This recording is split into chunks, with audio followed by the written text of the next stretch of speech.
Good evening. My name is Suk-Kyung Lee. I'm Senior Curator of International Art at Tate Modern, also the head of Hyundai Tate Research Center Transnational, which organizes this event.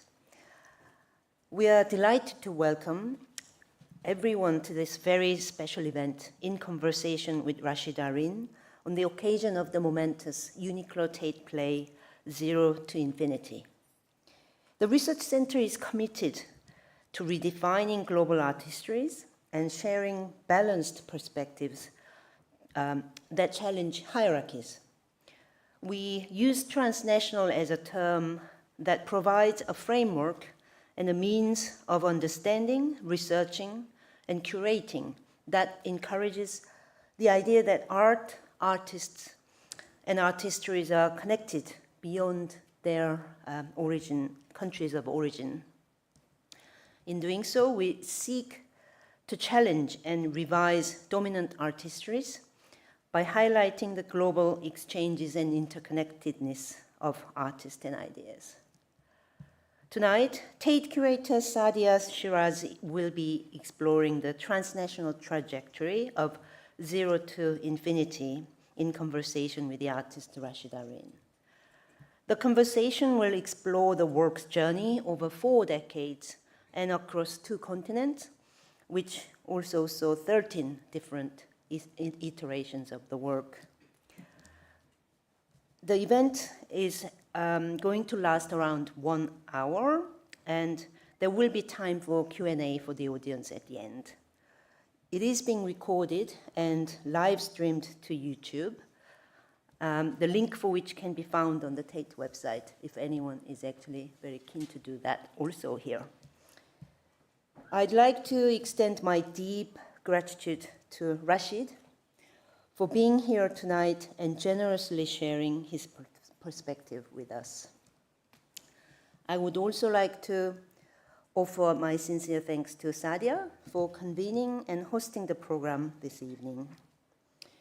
I'd also like to thank my colleagues at the Research Center, Alice O'Sullivan, Odessa Warren, and Sandrine Bergeron, who helped bring this event to fruition with great care and attention to detail.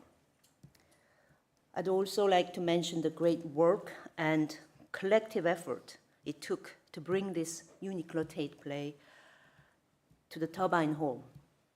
Congratulations are in order to the team, Sadia and Simon Linkovich, Amrita Dalu, Zoe Bromberg-McCarthy, Molly Molloy, and Gina Tsang, as well as to Rasheed's studio team.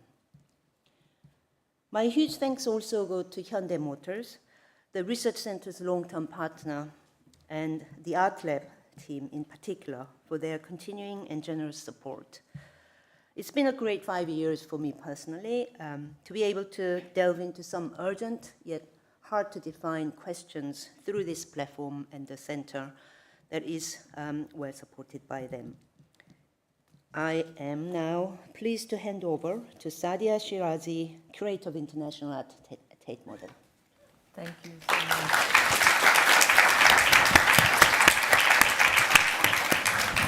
Thank you so much, Sue.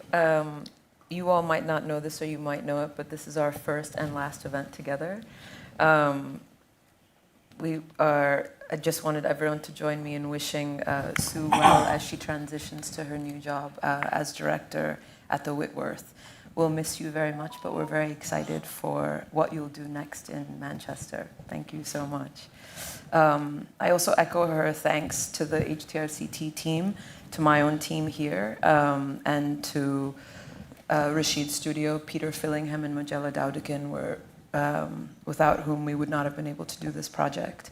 And also thanks to Grosvenor Gallery and Taimur Hassan for their additional support of the Uniqlo Tate Play project. Most of all, I extend my thanks to you for agreeing to speak to me today, and for your patience working with us, and for the constant lesson that you gave me of the importance of improvisation in curatorial and artistic practice. Things always kept changing in a very good way. I feel like Rasheed is very well known, and so I have a bio. And shall I read the bio? Please, yes. Okay, okay. So I'm gonna introduce, I'll read a bio, and then we'll start the slides. So Rasheed Araeen is born in Karachi, lives and works in London since the mid-1960s. He is an artist, writer, and inventor, and the founding editor of Third Text. He began his career in Pakistan in 1953 while also studying civil engineering. After establishing himself as an artist in Karachi, he moved to the UK in 1964, and soon after he produced sculpture, which was a pioneering work of minimalism. In the 60s and 70s, he became active in groups supporting liberation struggles, democracy, and human rights, which led him to write preliminary notes for a Black Manifesto and to editing the journals Black Phoenix, Third Text, and Third Text Asia. In 1989, he curated the exhibition The Other Story, Afro-Asian Artists in Postwar Britain at the Hayward Gallery. Since 2015, he has been showing internationally. His work is now in the collection of major museums, including the Museum of Modern Art in New York, the Pompidou Center in Paris, and the Tate Modern here. A retrospective of his work was held in Van Abben Museum in Holland very recently in 2018, which traveled to Geneva, Switzerland, to MoMCA, the Garage Museum of Contemporary Art in Russia, and the Baltic Gallery in Gateshead.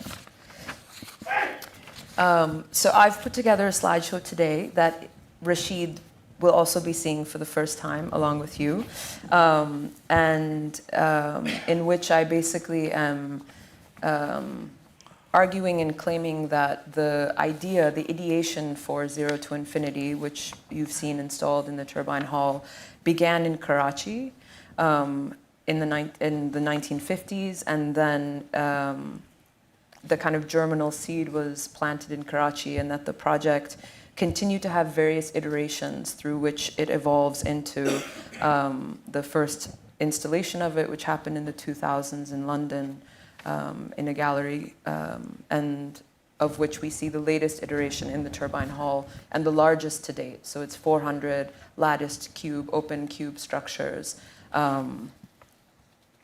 Yes, and so I'm going to begin now by saying that you were born in Karachi in 1935. It occurred to me when I was writing this that you were only 12 when partition happened, and which I've not yet had the chance to ask you about, and perhaps is not relevant right now. But you trained as an engineer as well in Pakistan while simultaneously embarking on your career as an artist. This is a painting that you made entitled Waves at Sandspit from 1956. I guess I imagine living in Karachi as being bound on one side by the Indian Ocean and on the other by architecture that encloses it. This is a work of Rasheed's called Almost Abstract, which is from 1962, also a painting. You can see these forms in it that, at least to my mind, look like the dhows, these boats that you see in the Red Sea and the Indian Ocean, these traditional sailing vessels, but rendered here in a kind of more abstract form.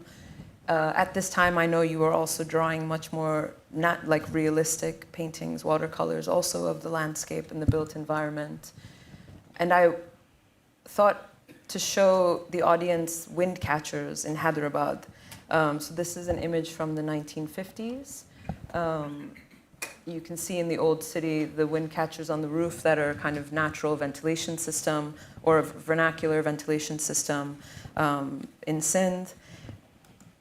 And then there are a series of paintings that you make in the 1960s. So Wind Catchers in Pink from 1963, which bears a resemblance to, of course, Hyderabad. And then HYD5 from 1963, which I see as the initials of Hyderabad. 5, and then City of Hyderabad from 1963. And you see that these forms, at least for me, seem to resemble or evoke the kind of squares that you later start to draw when you're in London. We have here also Black Painting 8 from 1963. and then what you yourself call your first sculpture from 1959, which I know that when you had the retrospective at Como Museum in Lahore, this was at the center of that courtyard. I imagine you titled this after the fact. What? I said, when did you decide on this title for the work, for my first sculpture? It was my first sculpture.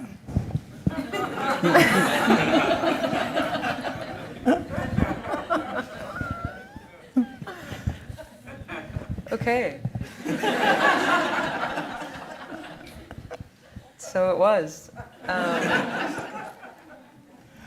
I decided the title when I was presenting it to the public.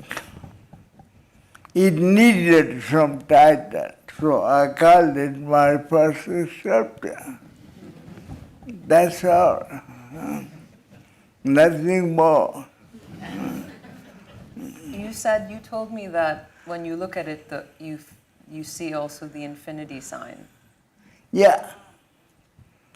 If you see this circle, it will be 0.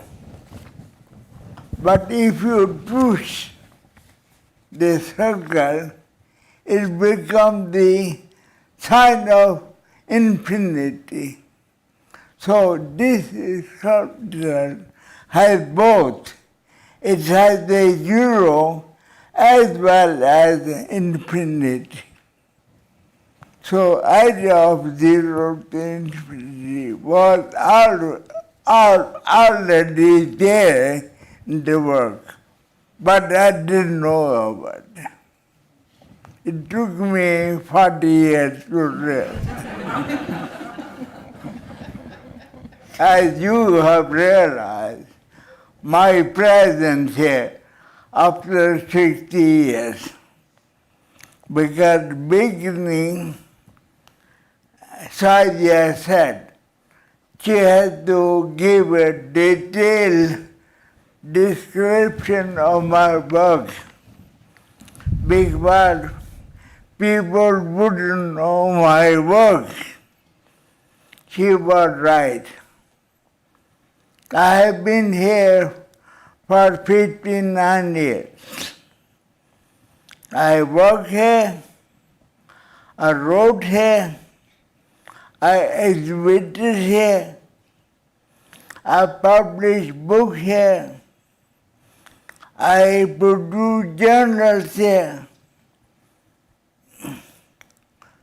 Yet, you don't know about my work.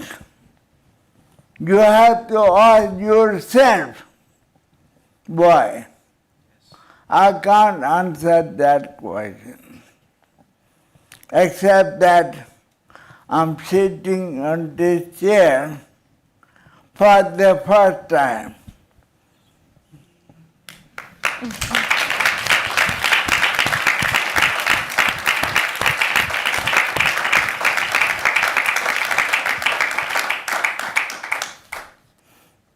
Welcome. Thanks.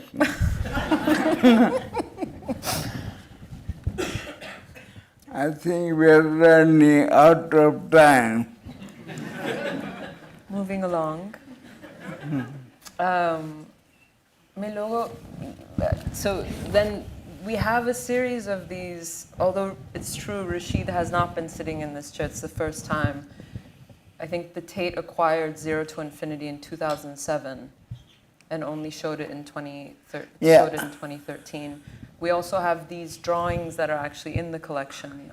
So a series of these drawings for sculpture that I wanted to show because I also see them as a kind of almost like paper architecture, the kind of precedence to the forms that you make then later. I think I should tell a story. Please. I like to tell you stories.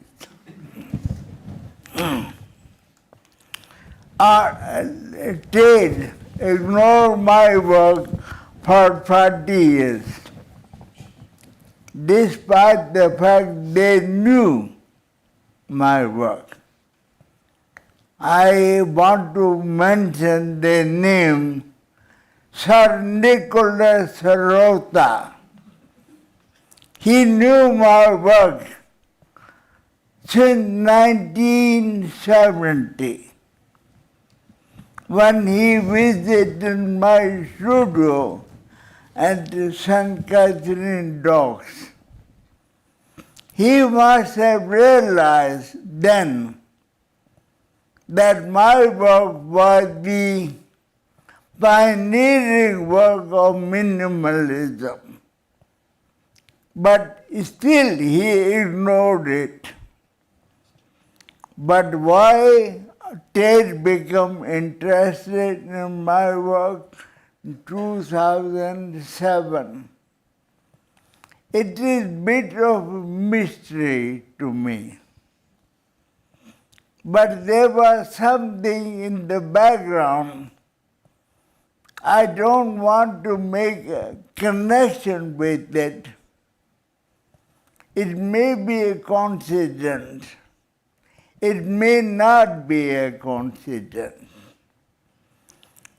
In 2005, there were bombs in the underground at 4 places. And there was a big hoo-ha in the media against Muslims, against Muslim communities in Britain. Even Tony Blair gave a statement saying the Muslims were not part of the modern world. They don't want to be part of it. He wanted to have a dialogue with Muslims. So, as a response, I wrote a letter to Tony Blair in which I said what happened in the underground is not acceptable. The response was good, but you can't blame all the Muslim community for it.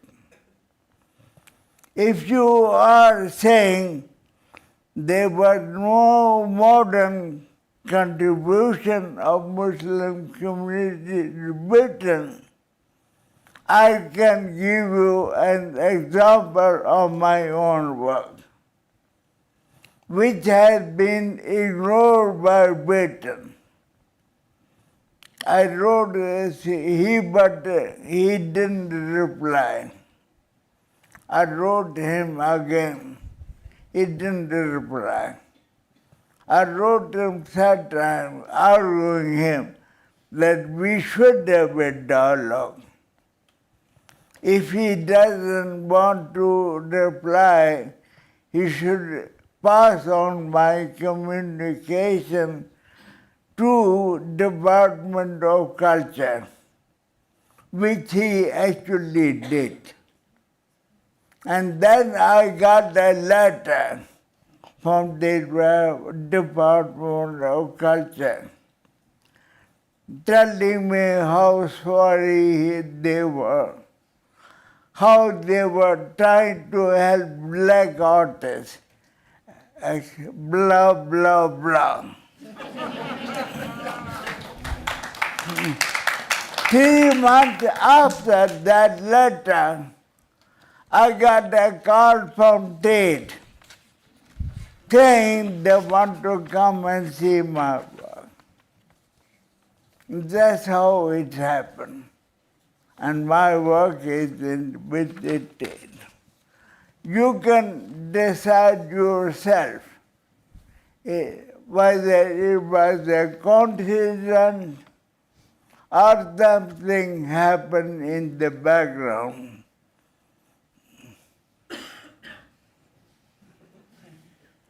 I have written this in my forthcoming book, which will be published in December.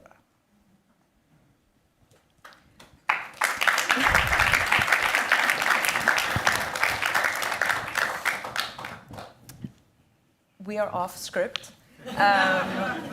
I think we should talk about zero to infinite. I am definitely trying. I'm definitely trying.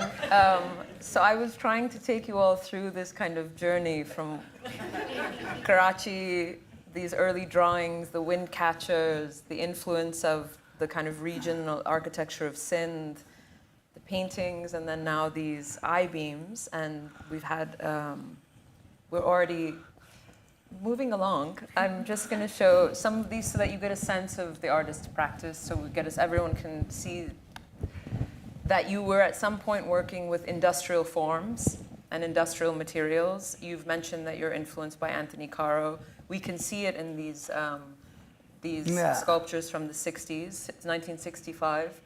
The work is also interesting because it was destroyed or it was lost by the Hayward Gallery. And I know that you had it refabricated for your show with that Hur al-Qasimi curated in Sharjah. So these are just images of those replicas that were made.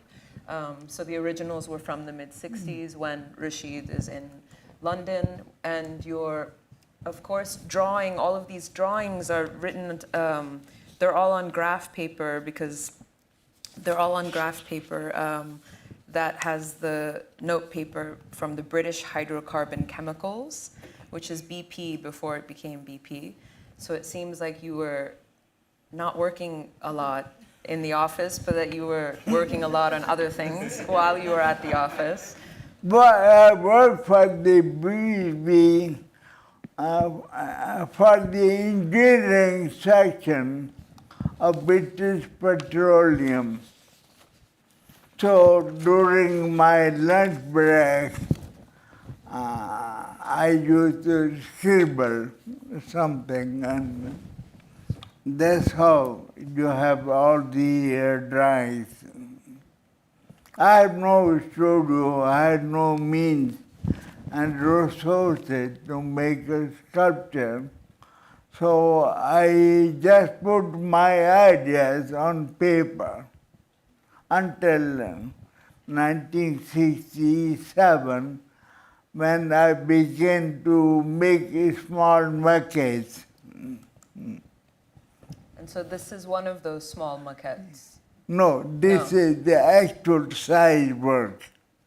You were making small maquettes. Okay. Yeah, but this was fabricated in 1987 for a retrospective in Birmingham for the Icon Gallery. Yeah. And these were still painted steel. Actually, it was fabricated by themselves, by them. And you were still working in steel at this point? No, I wasn't. You weren't? When did you start? Because I think these are other drawings from 1968 that are also in the Tate collection. Yeah.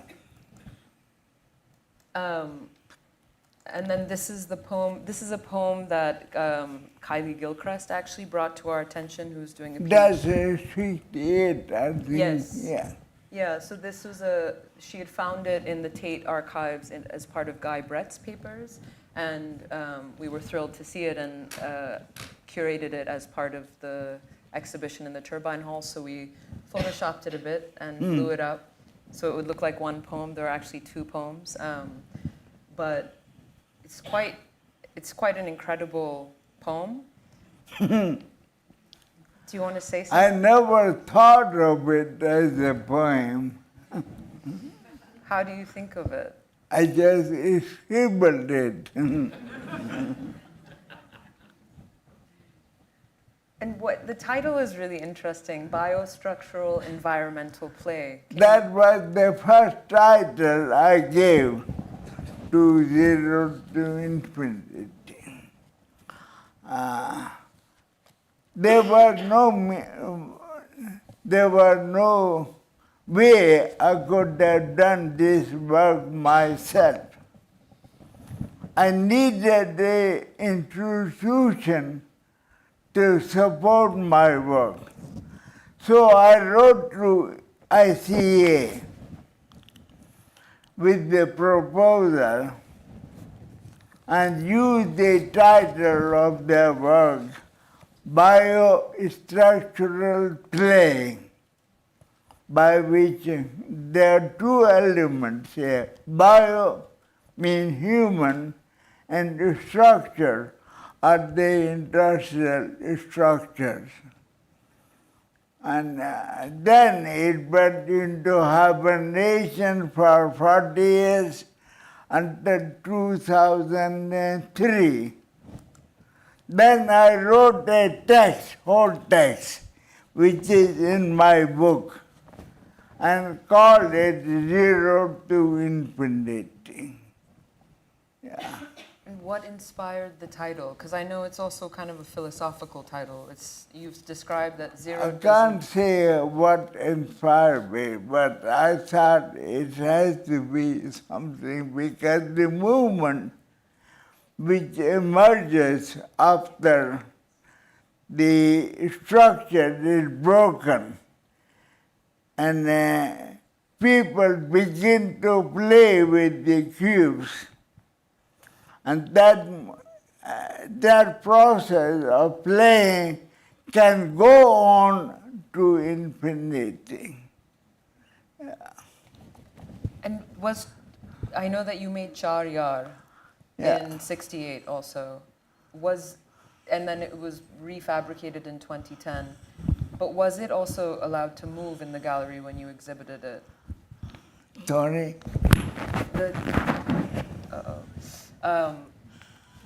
Char Yar, we were just discussing that it was kind of like an early iteration of Zero to Infinity. Can I read something? Yes, please.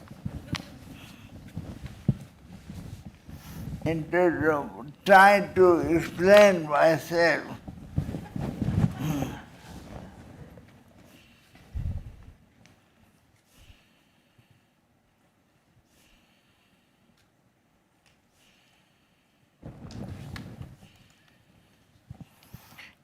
In the sculptural work, Zero to Infinity, I proposed in 1968 a symmetrical structure comprising equal size 100 cubes to be placed in the exhibition space of the ICA in London. Then to invite the visiting audience to break the structure into its constituents and rearrange them in their own way. As the audience would break the structure to rearrange it into different configurations, symmetry is not only broken, but the breaking of symmetry becomes infinite transformation. There is a cosmic element of the work, which I realized in 2008, when 3 scientists got the Nobel Prize. They got the Nobel Prize for using the idea of breaking symmetry to explain the phenomena of Big Bang. The idea of symmetry breaking has always been in quantum physics, of which I was not aware. But only in 2008 I became aware of the similarity between my work of what the scientists were saying. I think I would be interested if I quote what the scientists themselves said.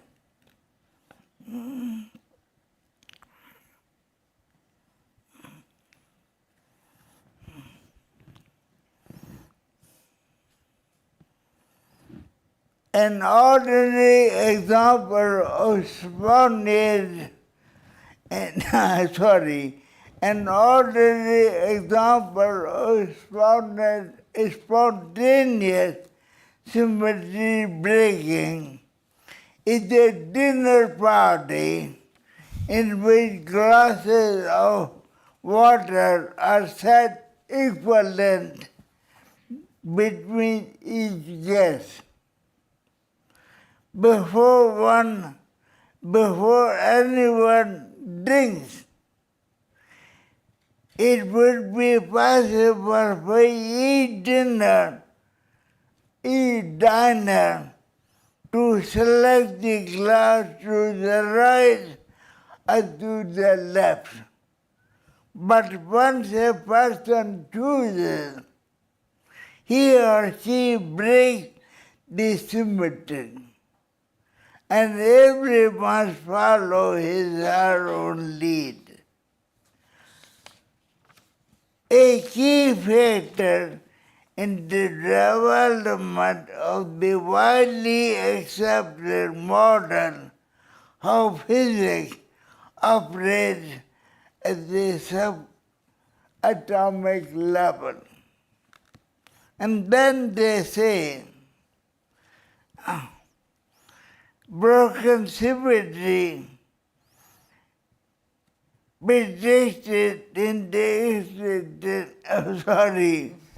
the work also help account for the existence of universe 14 billion years ago with the Big Bang. Broken symmetry apparently explain why, following that theoretic expansion of the cosmos, equal amount of matter and antimatter were not created and so do not destroy each other. What happened before? As soon as the explosion took place in the Big Bang, there was a symmetry, but in a fraction of million of seconds, they split into matter and antimatter, but they were not equal. They become asymmetric. And from that asymmetry came the universe. In my work, when the audience breaks the symmetry, but you got asymmetry, and the movement which created and moved towards the infinity. So there is a similarity with you can explain the work in terms of at the scientific level. Thank you.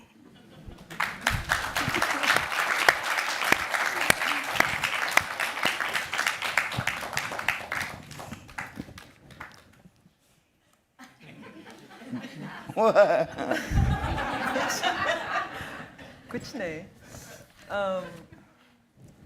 It's very hard to return to the slides after that, so we'll improvise again. So I'm just going to show the audience some of the early iterations of the sculpture. So there's Lovers in '69, where you start working with wood, Rang Baranga from '69, and then we have 3Y, 3B from 1969 that's up in the displays right now in a display curated by Nabila El-Nabi, who's with us today, Infinite Geometries display. And the Can we have a charyar? Can we have what? Charyar. Charyar, Hanji. Yes. Charyar. Acha pata. When I was making charyar, there was a small bucket, about 9 inches by 9 inches, by 9 inches. After I finished making 4 of them, I tried to put them together to complete the work. When I put them together, I realized there are many ways you can do them. There you see one way only. But you can make a line of 4 cubes horizontally, you can do vertically, you can make a different arrangement. This came to me a realization that if the work can be of different forms, anybody can do with them. Why not people themselves? Why should I myself do it?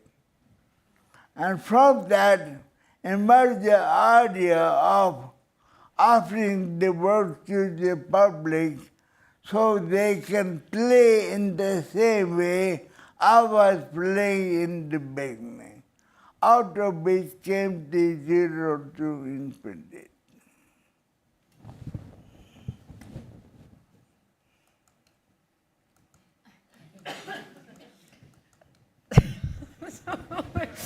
So why don't we, this is just an interlude because Charyar is in 1960. I'm sorry, I'm bypassing your question. Oh, no. I think we're very happy to hear you speak. However, it's totally fine.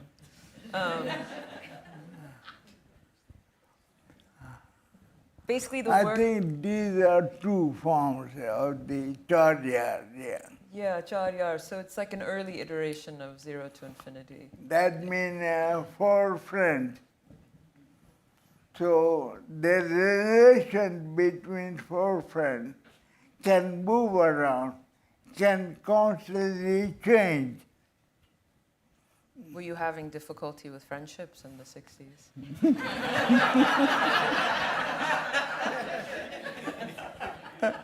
I've heard some things. What? Tell them, and not you me.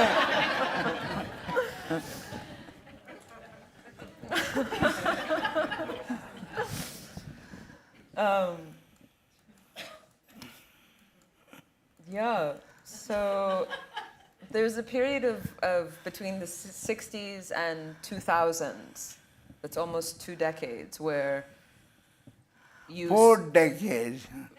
Sorry, 4 decades, yeah.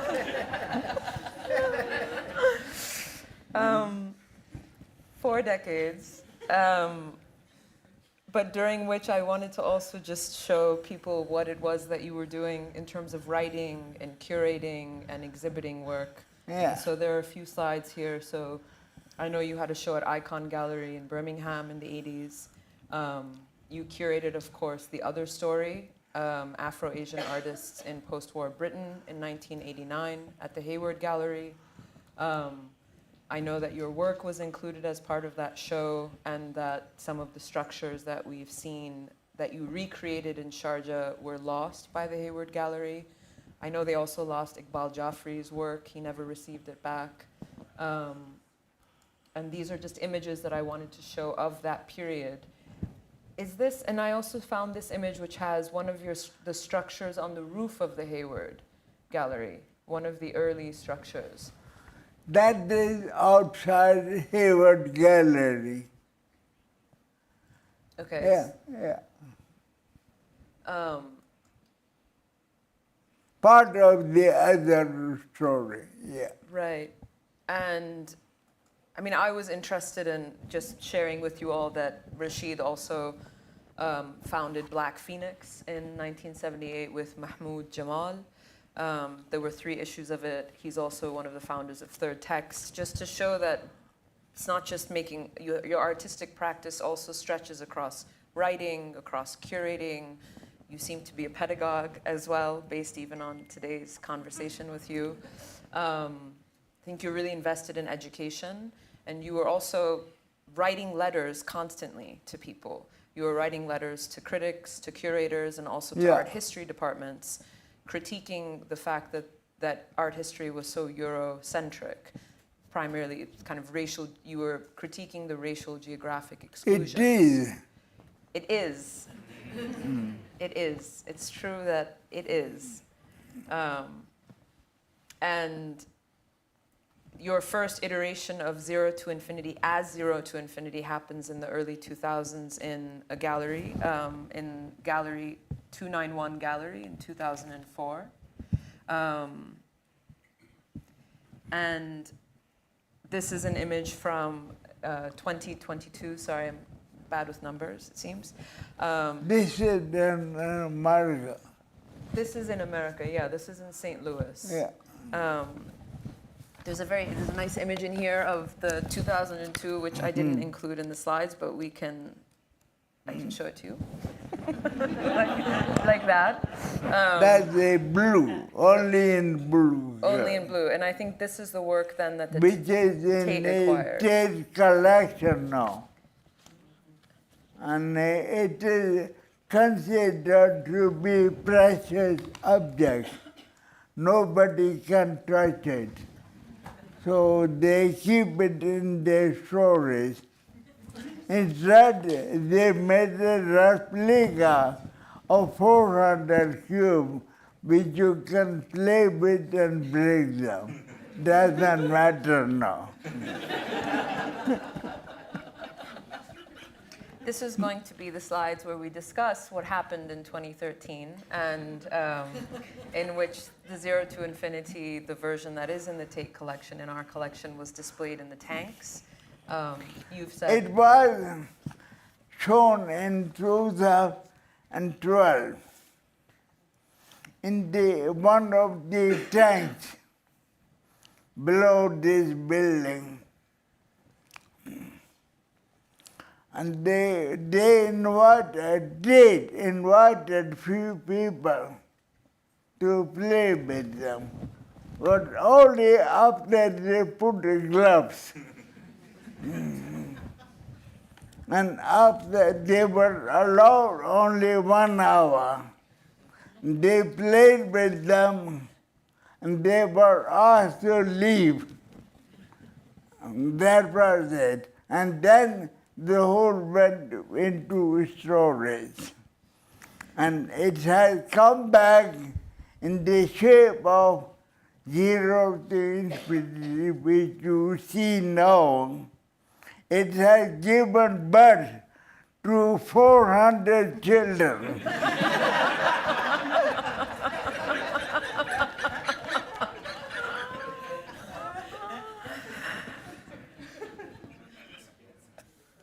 So, I mean, I'm curious, what would you suggest? It seems like you're critical of museum collections, of keeping things in storage, which is often... It shouldn't be in a collection. It shouldn't be. It belongs to the public. And what would you propose then as, I mean... Some even have kept it as a collection. Museum in Lima, Peru, where I did this work in 2015, comprising 100 cubes in 4 colors. On the first day, it was in the museum, but on the second day, it was in a park.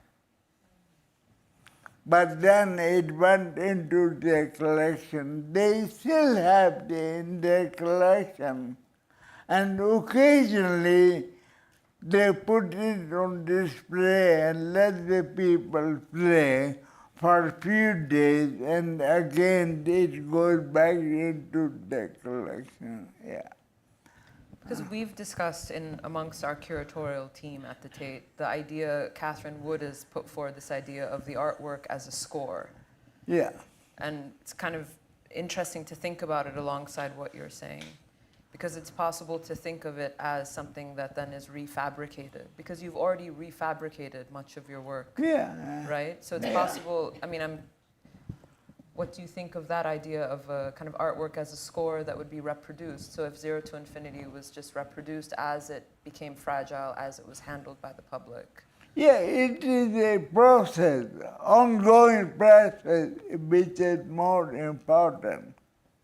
You know, if there's some part of it, I mean, process comprising cubes with which people play.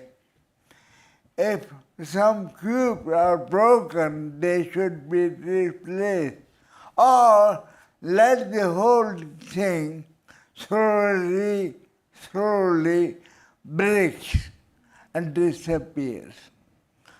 They're all valid propositions. Yeah. What would you propose? It's For not Zero to Infinity. my preference. It's up to the public. The public? Yeah. And how would the public make their desires known I to don't the know. institution? Ask them.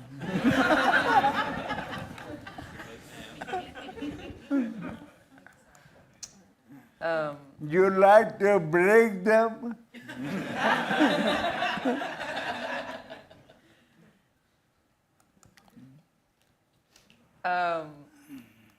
One other aspect, the way that you describe the work that I find really interesting is that you say that when you see the form of Zero to Infinity before it's broken, that it's dead, and that it only becomes alive through the participation of the public, of performers. Yeah. And so I took these screenshots from the talk you did in the tanks in 2013, which is, I love the tanks architecturally, but this was from that talk that there was a video that in which you said this, that once people intervened and did something with Zero to Infinity, it comes alive.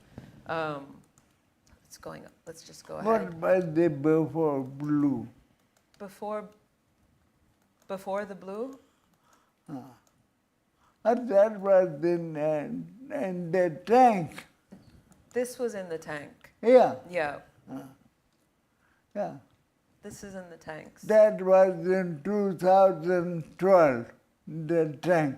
This is the original with the Tate collection. Yeah. And then this is you. This is you. It's the video that Tate has with you, Yeah, yeah. in which you talk about it becoming alive only through the participation of Yeah. participants, the public. I don't know. I think I used the word dead. You did, yes. You said. I'm not sure it was right word to be used.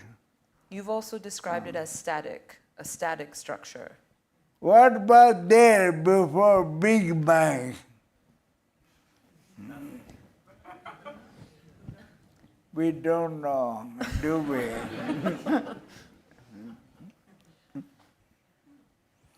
It is a static energy. Once it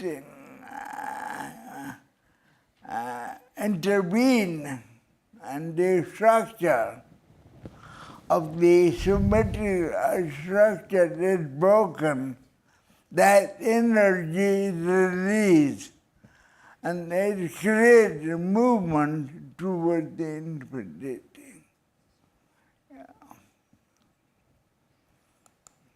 Zero doesn't mean zero, but zero means static energy. There's no movement in it.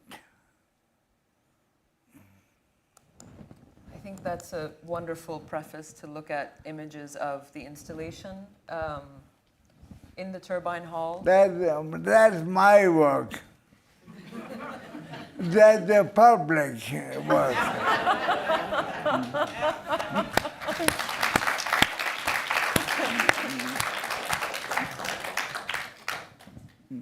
Yeah, it's a great description. We were very proud that we centered it perfectly in the Turbine Hall. That is no small accomplishment.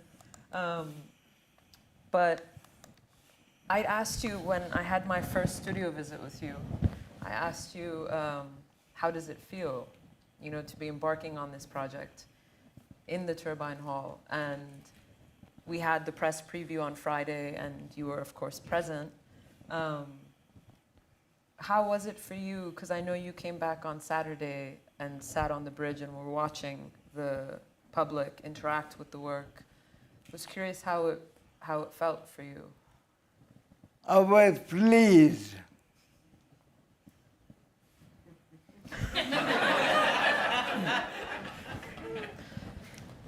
That is not a small thing to hear from you. No, you asked me if I was excited. I did, and you said that excited. I said, I do not understand the meaning of this word, excited. I don't allow myself to be excited, but I'm pleased. But you said you don't allow yourself to be excited because it's not something at your age that should happen because of your heart.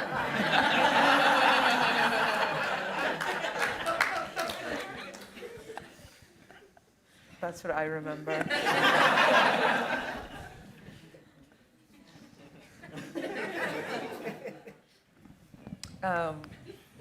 This is the last slide, and it's, as you said, the public's work.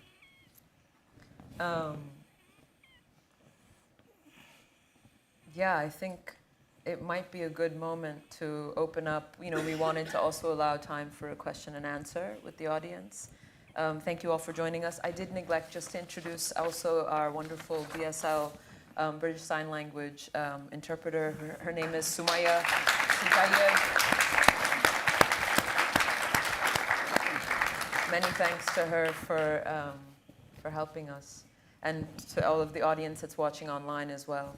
But I'd like to open up the floor to questions for Rasheed.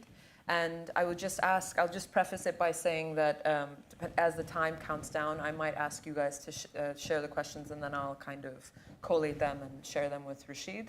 And just if you could keep it to questions, and the comments and adulation are always welcome, in fact, when they're directed towards him.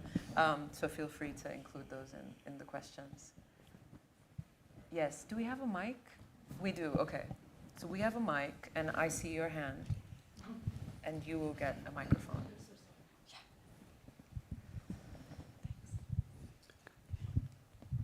Thank you so much, and both of you are just absolutely beautiful as a performative team. Thank you.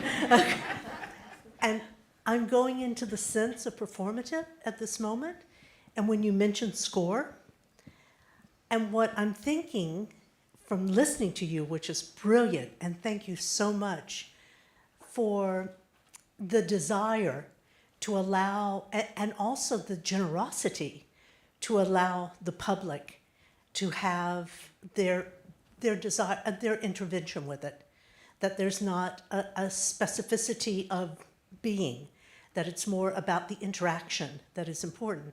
So getting back to score, it's not so much on what to do, but what not to do.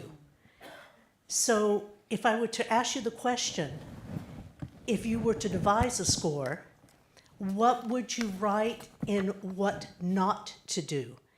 Therefore, it allows the public to open up a chasm of to-doing, but they have an anchor of what not to do.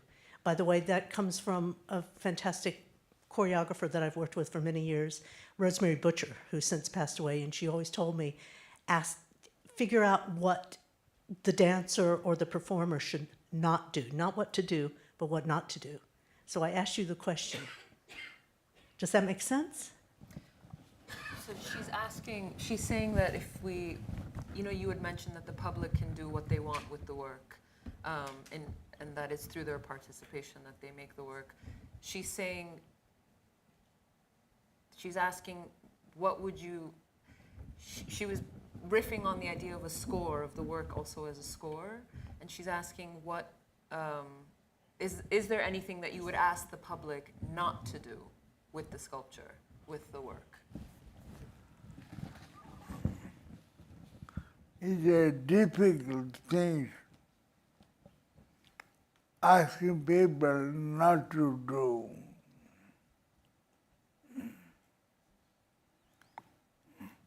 I think I might have used the word breaking in the context which I should have not.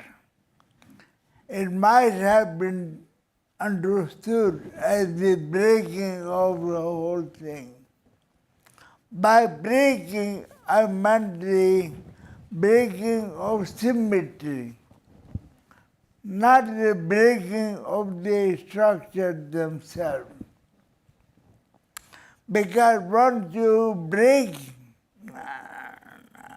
as the children do, because children do not think enough what they are doing. I expect from the public, when they pick up the cube or many cubes and put them together, I hope, I'm not telling them to do, but I hope they think what they're doing. Children don't do enough. They just make things which doesn't serve the purpose. Although I think they should also be allowed to play with. Although I think the size of these cubes are much bigger than what the children should have. I did a small version of it for the Brand Council, in which I have a smaller cube, and children play with them very well without breaking them. But in this case here, it says, because they're big, they begin to drag them. They can't handle them properly, so they break. So my answer to your question is, I hope people, when they play with them, they should think they are what they are playing with. Thank you. There's 1, 2, 3, okay, 3, 4. 1, 2, 3, 4. Okay, we're going to start with this third row, and then sure. fourth row, and then sixth row. So I have the mic. sorry, I can't see you. Oh, in the back. Sorry. Hey, it's okay. Can I ask, do you think that being institutionally ignored made you a better artist? What? Could you ask that again? Sure. Please? Do you think being institutionally ignored early on in your career made you a better artist? Do you think if you had found acceptance earlier, it would have been a bad thing? He's asking do you think that being ignored institutionally made you a better artist?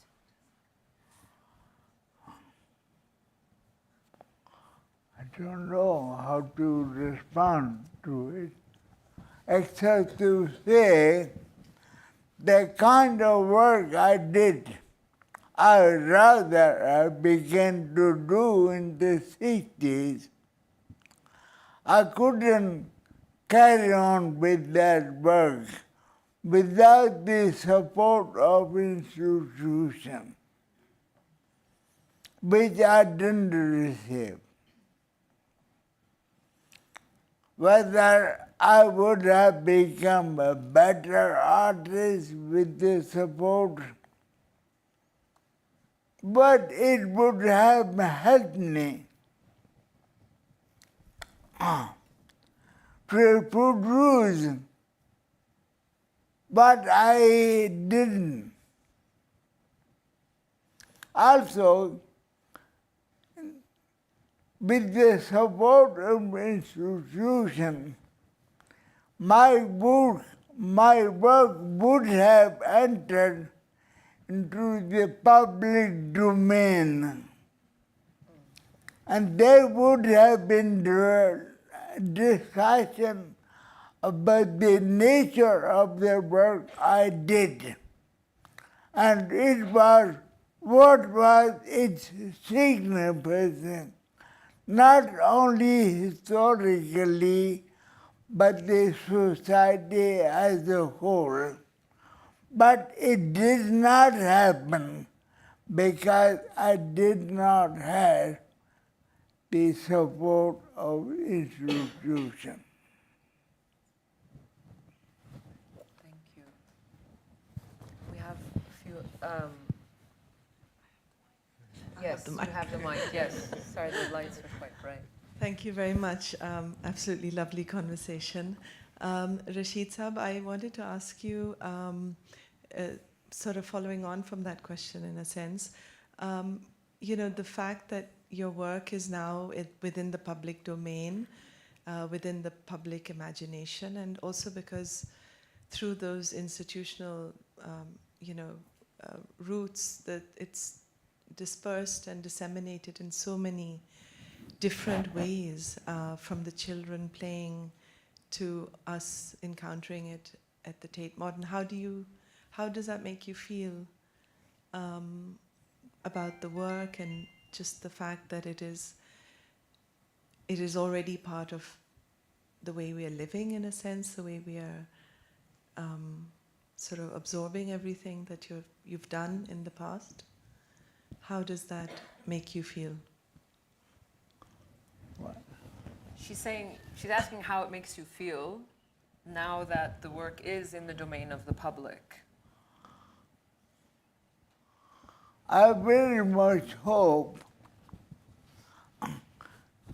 since my work has now entered the public domain, society as a whole should think, and it is up to the society to say if there is any significance of my work or not. In this respect, institutions can play an important role to mediate between the work and the public. And this is the role of the institution. And I hope this dialogue continues. As the director of the Tate wrote me a few days ago saying, I consider it to be a beginning of the dialogue. I hope she's right. And the first part of the question, how do I feel? As I said before, I'm pleased. Always good to hear that. Okay, so we have orange shirt. I apologize for labeling you people this way, but orange shirt and then white T-shirt in the 6th row. Hello. I thought that some of your earlier paintings bore striking resemblance to some of the work of artists like F.N. Souza from the Bombay Progressive Artists Group. And I was wondering if you had a particular artistic inspiration from any other artists, or if there were any artists that you admire who may have influenced your work or that you just like. She asked,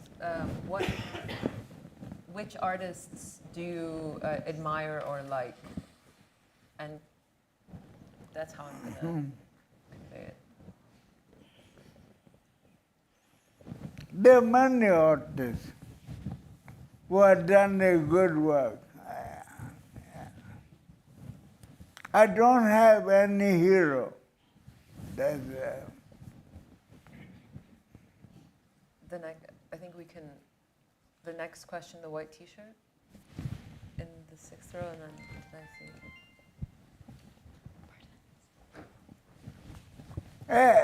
You were used about inspiration. I think I should answer that. In the beginning, the 60s, it was the work of Anthony Caro which inspired me to do sculpture. Before that, I was doing painting. But then I went beyond, you know. You can see yourself. Thank you so much for allowing us to sit in on this conversation. It's been so insightful and amazing. Something that strikes me is the mention of children and play, and with this artwork it really comes to life through play, through the public. Yet at the same time there's a lot that the public can learn about art, about physics, about engineering and architecture, all of these fantastic things, by engaging with your artwork. And I just wondered, a way that I think it would, something that would be an interesting proposal would be to take your work to the public and children through, for example, state schools. And I wondered if you had ever kind of exhibited your work in any schools, or if this was something that you were open to and kind of allowing children to access it in this way. What I'm going to ask is that we take a few questions. Thank you so much for that. And then I will convey them, because we're, in terms of time, we have about 7 minutes, if you don't mind. So one question about schools and the work going to schools, but if we could get the mic also to the other. We have Naveed in the front row, red jacket there, there's a gray t-shirt. Do you guys mind asking a few of them, and then I'm just gonna distill them or relay them to Rasheed. Should I go? Sure. Yeah, thank you, Rasheed. That's really good. In 2007, I was with you when we were, and you was able to play with the boxes, the cubes. It was a lovely feeling. My question is really very simple. Will the public be allowed to play with the cubes for the whole of the duration of this exhibition? Very simple question. Okay, thank you so much. And then if we could take the next. Oh, the answer is yes. Yes. Yeah, I can. Yes. Okay. Green sweatshirt. I mean gray. Well, in your overview, you skipped over Rasheed's own work where he was the performer in his work. So I wanted to ask why he decided not to pursue being a performer himself and to project it onto the public. Okay. Your question was why he didn't become a performer? No, why he stopped. Why he stopped? Do performance pieces and stopped. Okay. Okay, and then we have two more, I think. And both in the front row. And there's one all the way in the back. Is that, are you yawning or is that?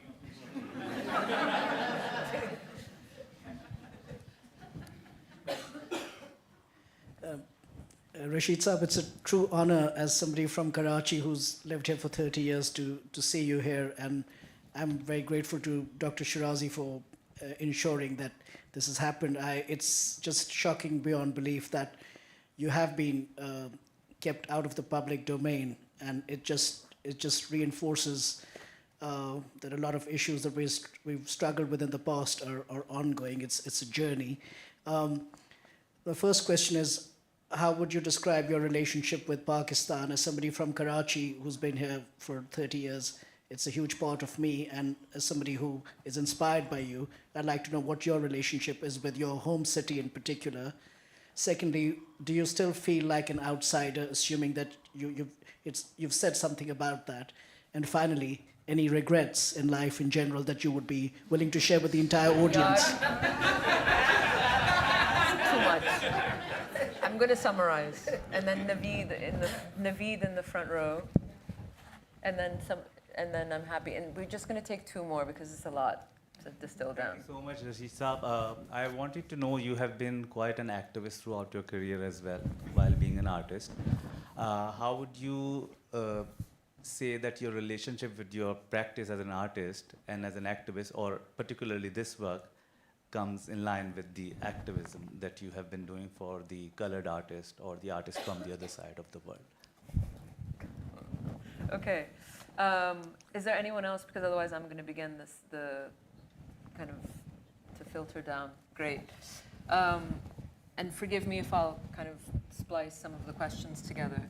So one question was, why did you stop your performance practice? I haven't. Probably no.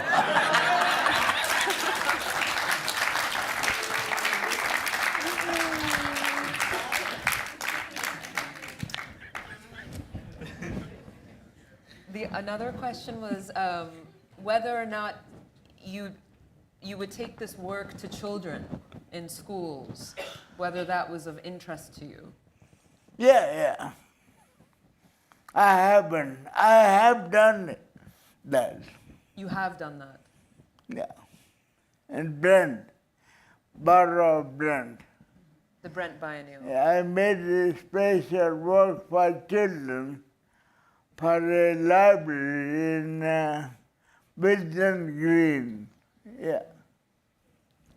And then there was a question about how would you describe your relationship to your home city of Karachi and to Pakistan? Well, I'm a Pakistani. What more do you expect from me?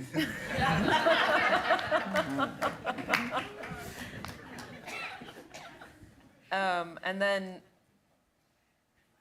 do you still feel like an outsider here in London? That's a difficult question.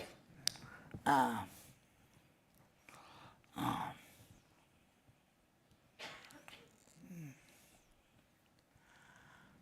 have been here for 59 years. I live here. I enjoy my life here. I work here. I've created things. I do things for this society. Whether I belong here or not is not up to me. Whether I am insider or outsider is not up to me. How I feel is very personal matter. Fair enough. And then the last question was from your nephew. It was about the role of activism how he was asking, what's the role of activism in this work? The Well, history I that you do have? different things in my life. I don't restrict to one thing alone. It all depends on the circumstances of experiences of the specific situation, which make me do things. Sometimes it's necessary for me to do a painting. Other time it's necessary to do sculpture. Other time I have to write about my ideas. When I can't publish my ideas, I produce my own journal.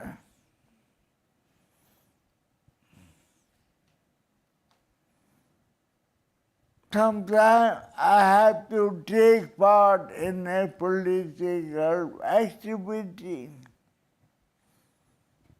such as in the demonstration against Vietnamese war. I've been active in support of Palestinians, etc. So there are connections, but there are no direct connections. In life, you do different things, but that's what I do. Thank you so much. I think that if we could just have a big hand of applause for Rasheed Araeen.